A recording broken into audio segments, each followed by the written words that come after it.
Hey guys, welcome to another video. My name is Crystal. I hope everyone's doing well. Today's video is very much on brand for me. We are going to be talking about some tips and tricks that I wish I knew before getting deep into tapestry crochet and starting a lot of projects.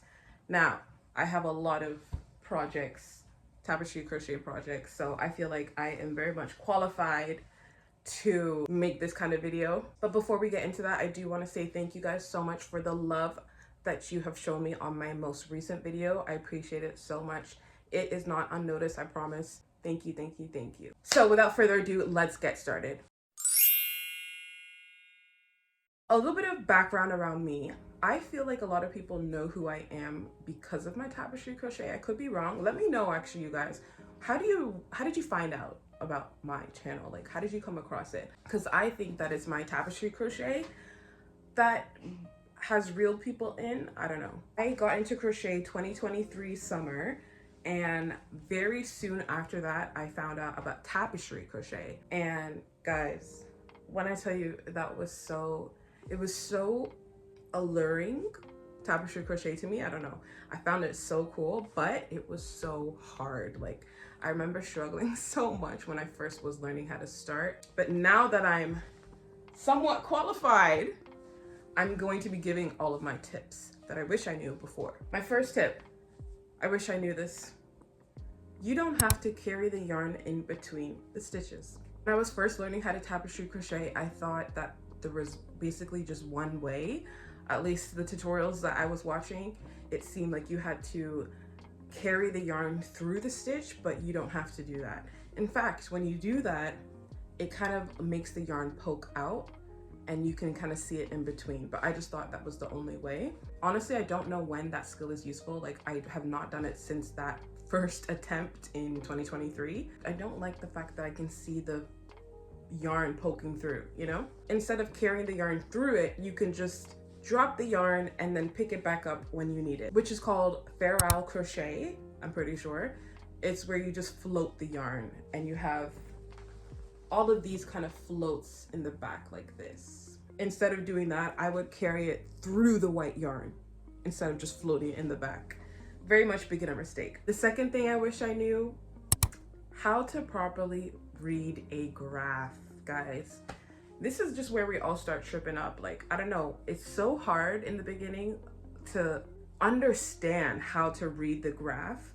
Now it's very simple for me because I just thought there was this rule that you had to always, you know, it always had to start at the left or always had to start at the right. No, you can start wherever you want to, but you just need to make sure that you know where your wrong side is and you know where your right side is. I just wish I knew that because it would have saved a lot of tears and a lot of breakdowns. Speaking of graphs, I also wish I knew what they were called. With tapestry crochet, right, you have a graph. It's just a pixelated kind of picture and every square is a stitch.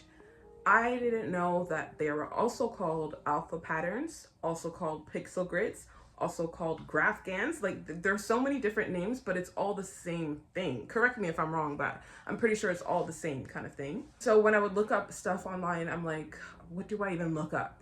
And that would stop me from finding good charts because I just wouldn't know what to look up. But now I'm like, Attack on Titan, alpha pattern, Naruto, alpha pattern, Naruto, pixel grid. Just look up anything and it should come up. The third thing that I wish I knew before starting tapestry crochet is intarsia. If you guys didn't know, intarsia crochet it's basically where you don't carry the yarn and instead you are dropping the yarn and then inserting a new skein of that same color somewhere else. It's hard to explain, but I do have a tutorial on that as well, so that will explain it better. Basically results in a clean back side of your project and a clean front side of your project. So there's no ugly side. Here's what I mean. So if you look inside here, it is clean. For the most part, at least. I still haven't weaved in those ends. Both sides are clean. I'll give you another example. This is one I'm currently working on. It's gonna be a Sailor Moon cardigan. It is humongous, guys. I haven't worked on it in over a month because I've been busy. So this is the front, right? And then this is the back. It's somewhat clean because I have instead of like bringing this purple yarn over here, I've just inserted a new little skein to make up this portion. You get it? This is just going to end up to be very clean compared to if I were to make the whole thing Fair Isle. It's also just a great way to save yarn because you don't have to waste it in the back and just cut it off and then put it back when you need it. I wish I knew that because honestly, it would just result in a less bulky and heavy project as well. Nothing wrong with both of those techniques, but I prefer Intarsia. I love color work. I love incorporating pictures and different colors into a project. I really want my next knitting project to be a knit color work kind of thing, similar to these cardigans, but just knit instead.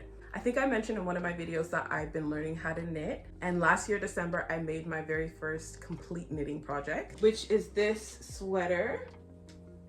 I can't believe I did this.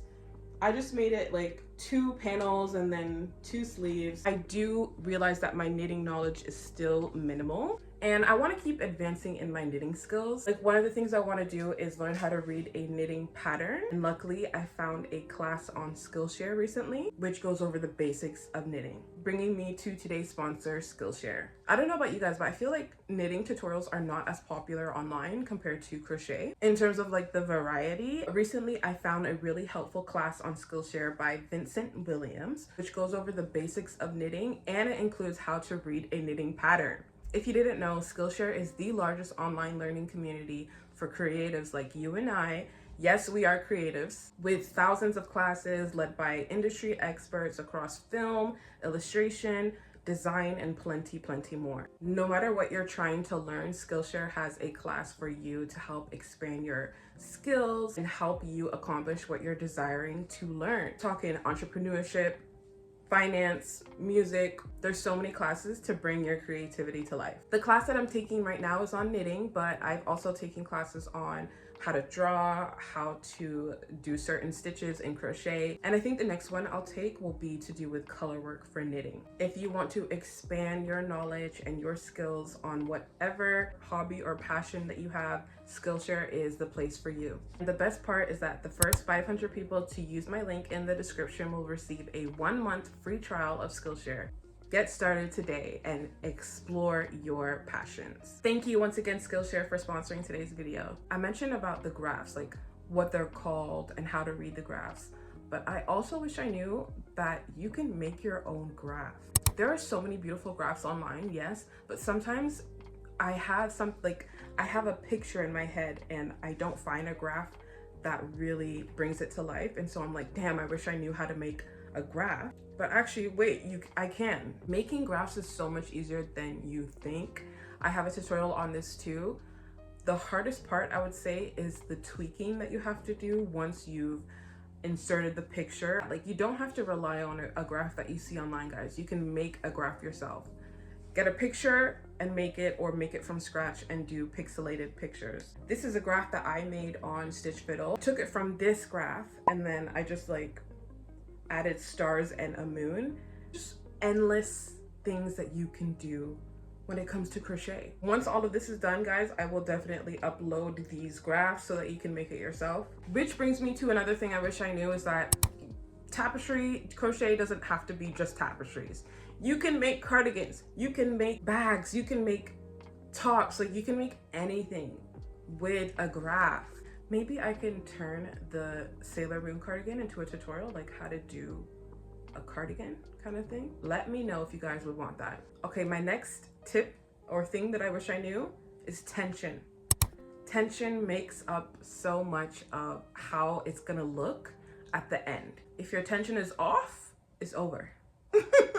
Okay, it's not over, but like if your tension is a little bit off, you have to try to keep your tension the same throughout for it to look really even. Now, the best tip I could give about tension is to just not think about it.